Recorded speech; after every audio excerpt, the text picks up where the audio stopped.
show of hands quickly, how many of you run ABM or field marketing programs? Oh, pretty much everybody. And how many of you systematically take care of the contact data quality in your CRM?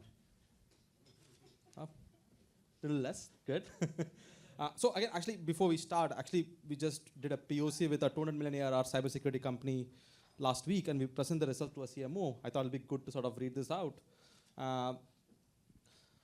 About across 4,500 named accounts, about 42.2% of contacts in them were no longer working there. These named accounts were not customers. They all had 194 people who are past members in the buying committee in the past relationship.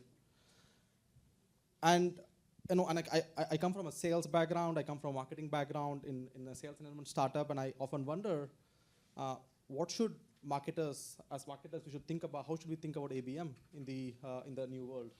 And that brings me to Bruno. I think what he brings to the table, we've learned quite a lot from him, as well as to build a product and some of the use cases. So yeah, so we are talking about buying group marketing here. So Bruno, maybe quickly introduce yourself, as well as talk about at a high level how you did buying group marketing at Litera.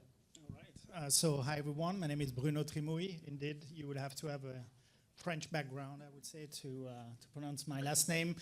So I'm here to relate my CMO experience at Litera. Litera is about a $250 million of ARR in the legal space. So we do sell actually package solutions.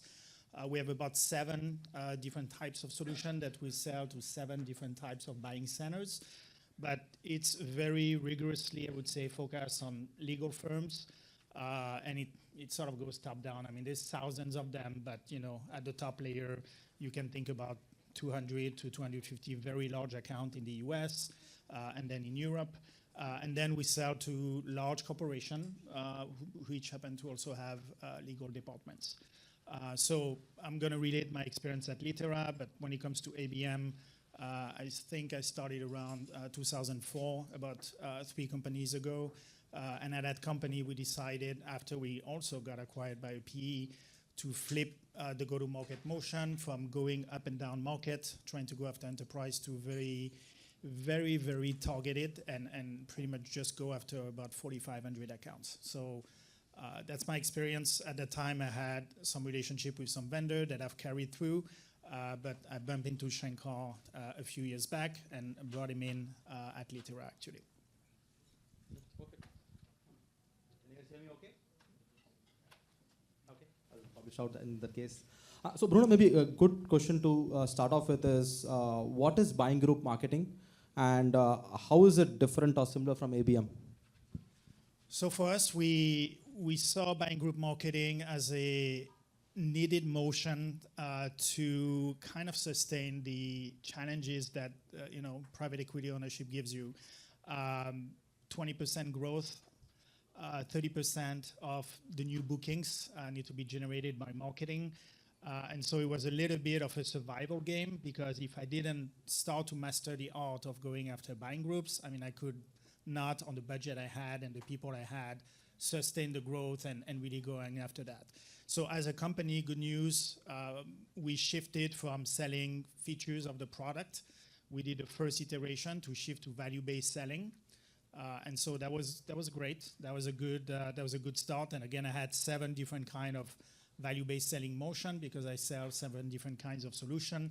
And then the second iteration was actually to go after the persona. So to be a lot more thoughtful into profiling the different personas we were going after, because even though you sell a legal tech solution, let's say for a financial leader, you're going to need to talk to the finance leader. You're going to need to talk to the users in finance. Well, guess what? You're going to need to talk to the business partner, who have a lawyer background. You're going to need to talk to IT. So even just that one purchase of one specific solution requires anywhere between 7 to 10 people.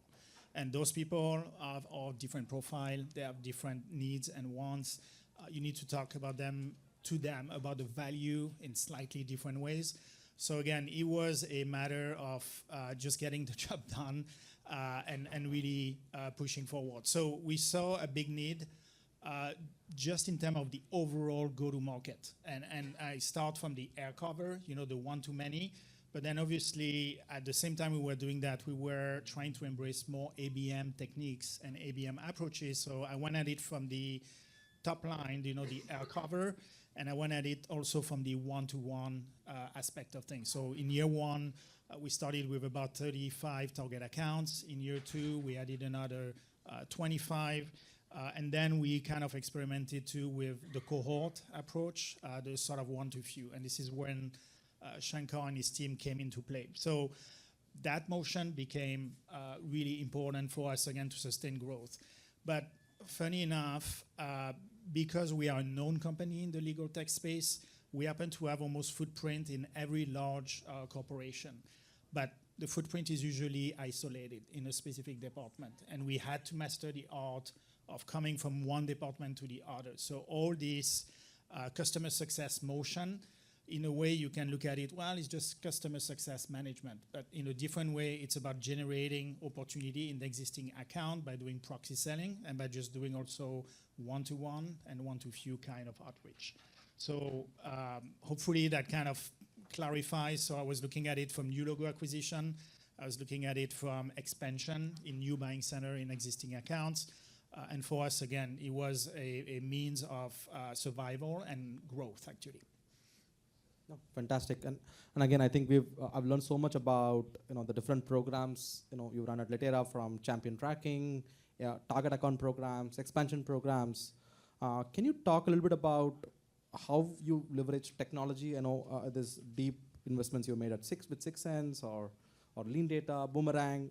How does this all come together, especially when it comes to buying group marketing? And again, how do you bring people into the fold, right? Because the right framework needs to be put in place. That'll be good to understand as well. All right, so I'm actually going to start from the customer success side of the house. So in terms of stack, we use Marketo, we're using 6 Sense, we're using Lean Data, and we're using Boomerang, and a few other things, SalesLoft as well for the BDR-led motion. On the customer success side, we decided to go after kind of a couple scenarios. So again, the first one is an expansion play. And there it's pure ABM one-to-one. So we want to go in a new buying center. We look at the contacts we have. We look at the contacts we need to add. So we use Shankar's Boomerang technology to do that. So that's one aspect of things. We decide for one reason or another. It could be a buying signal. I'll come back to that.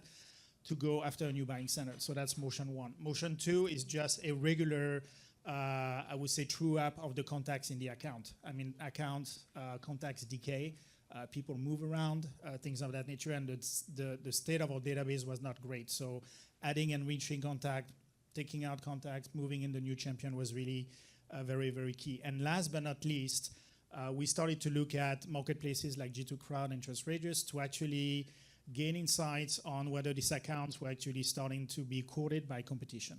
And you can actually see that if you really pay attention on those marketplaces, because you can set the comparison criteria. So that's for the customer success. On the net new logo, we had a few motions. So I had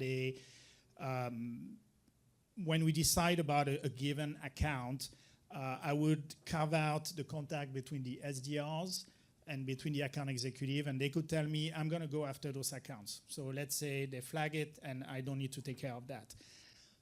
Marketing-led motion include two different things. Include air cover, and for that, I need to look again, do I have the right contacts? If I have the right contacts, make sure I enrich them.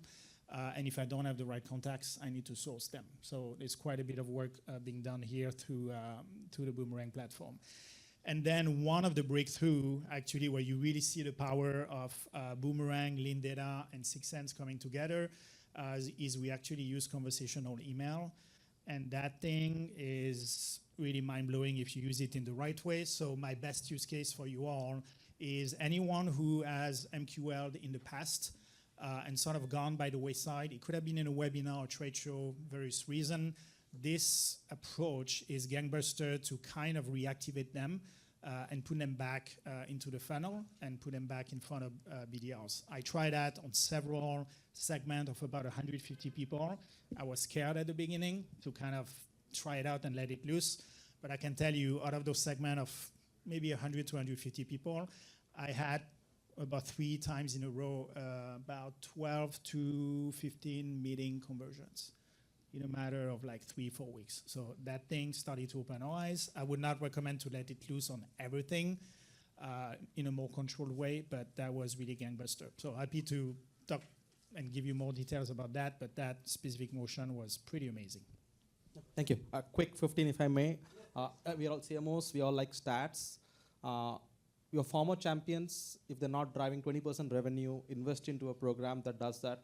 We've seen best-in-class companies drive 20% revenue from former customers. Number 2, about 18%, what we see, 80% of ABM budget goes behind targeting wrong people because the data in your CRM is bad. Again, it is up to us or who it is, invest into a strategic point of view on how do you manage your content data quality. Yeah, if you want to learn more, I'm here. Thank you so much, Bruno. Thank you, Drew.